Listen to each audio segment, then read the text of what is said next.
Au moment du décès de Yasser Arafat, 4 rabbins ultra-orthodoxes viennent à Paris se recueillir devant la dépouille du président défunt. Leurs paroles, politiquement très incorrectes, ne trouvant aucun lieu pour s'exprimer, Dieudonné, au nom de la liberté d'expression, leur propose son théâtre pour une conférence de presse. Alors ceci n'est pas un sketch, hein, pas confondre. Quelques rares journalistes y assistent, pas un article n'a été publié. Nous avons le plaisir d'accueillir ici 4 rabbins extraordinaires qui représentent le mouvement Naturae Carta, les protecteurs de la cité, qui sont radicalement antisionistes et qui ont tout de suite accepté l'invitation de venir ici dans le théâtre de Dieudonné, parce qu'ils savent que dans le monde entier, on essaye d'empêcher les gens de réfléchir et d'agir selon leur intuition, leur bonté, leur qualité spirituelle, en les accablant sous les accusations d'antisémitisme. Donc même sans connaître Dieudonné, ils étaient persuadés que c'était une accusation infondée.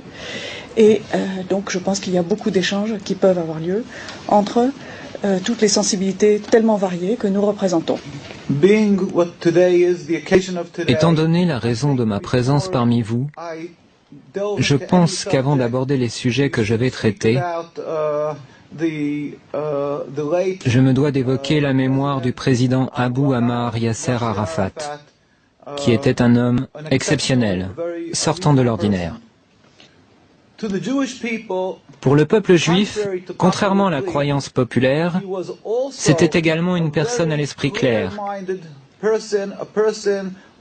Il avait une vision de l'avenir, une compréhension très profonde de ce qu'est vraiment le judaïsme et de ce qu'est le sionisme.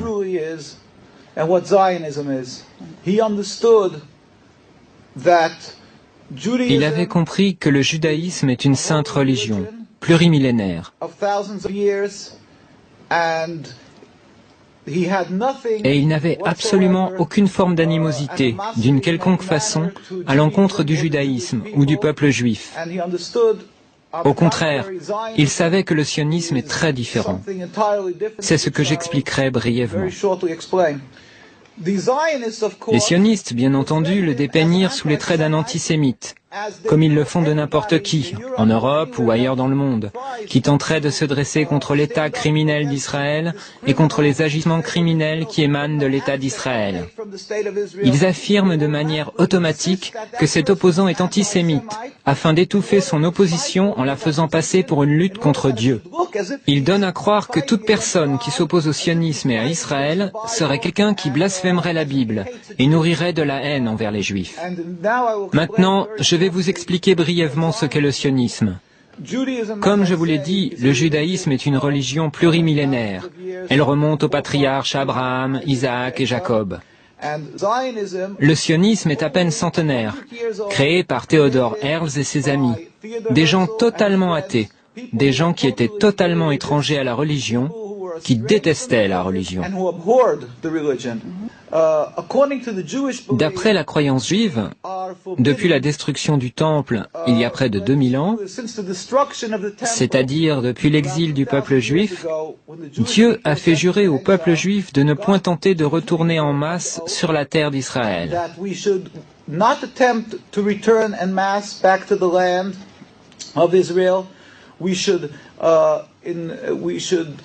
Nous ne devrions jamais nous rebeller contre une quelconque nation.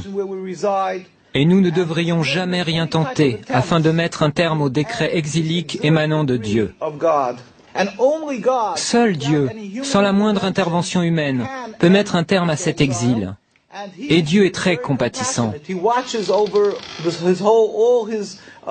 Il regarde tous les peuples qu'il a créés, et donc le peuple juif parmi eux, dans l'exil. Et c'est quand il jugera le moment opportun qu'il mettra immédiatement un terme à l'exil. Il se produira alors une révolution métaphysique dans le monde. Le monde entier reconnaîtra qu'il n'y a qu'un seul Dieu, et il le servira, rassemblé dans l'harmonie et la paix. Nous n'utiliserons pas les armes, ni ne lancerons une offensive militaire pour convaincre les gens qu'il n'y a qu'un Dieu unique. Simplement, nous nous lèverons tous ensemble pour servir Dieu, ce à quoi un juif aspire, ce qu'il espère, ce pour quoi il prie. À l'époque, au début du sionisme, à ses prémices, les rabbins se sont insurgés unanimement. Ils protestaient, disant « C'est un blasphème, c'est de la rébellion contre Dieu. Si cette idéologie est mise en application, nous en souffrirons terriblement. » Malheureusement, les sionistes ont réussi.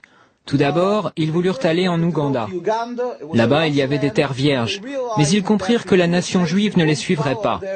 Aussi se jouèrent-ils et abusèrent-ils des espoirs et des aspirations que pouvait entretenir tout juif à retourner à Jérusalem. Et ils leur dirent, « Nous sommes en train de vivre les prémices de la rédemption. Viens, suis-nous. Retournons ensemble sur la terre d'Israël. » S'appuyant sur l'ignorance des multitudes non-juives dans le monde entier, ils abusèrent de leur compassion, escomptant qu'elle prendrait pour argent comptant ce que dit la Bible, à savoir que cette terre appartient aux Juifs, et diraient qu'on leur donne la terre. Ils ont utilisé ces sentiments afin de poursuivre leur entreprise, de marquer des points sur le terrain, dans l'objectif de s'accaparer la Palestine.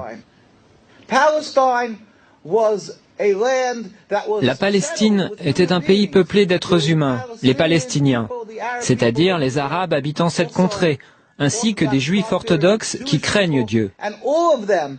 Et tous dirent comme un seul homme, « Nous ne voulons pas d'un État d'Israël, nous ne voulons pas de ça. » Et étant donné que les sionistes ont usurpé la terre, qu'ils sont allés en Palestine et qu'ils l'ont volée au peuple palestinien, ils ont soumis ce peuple par la force des armes, puis ils l'ont expulsé. C'est là une seconde grande tragédie, une transgression, une rébellion contre Dieu, un agissement criminel contre Dieu. Et tous les rabbins étaient contre ces exactions. Ils étaient ulcérés, révoltés par ce que ces juifs non religieux, ces sionistes, avaient fait.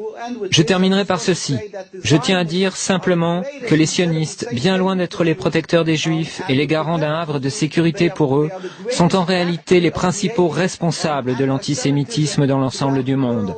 Là où l'antisémitisme n'existe pas, les sionistes le fabriquent. Ils sont les principaux responsables des dissensions et de la haine envers les juifs dans le monde entier. Nous prions.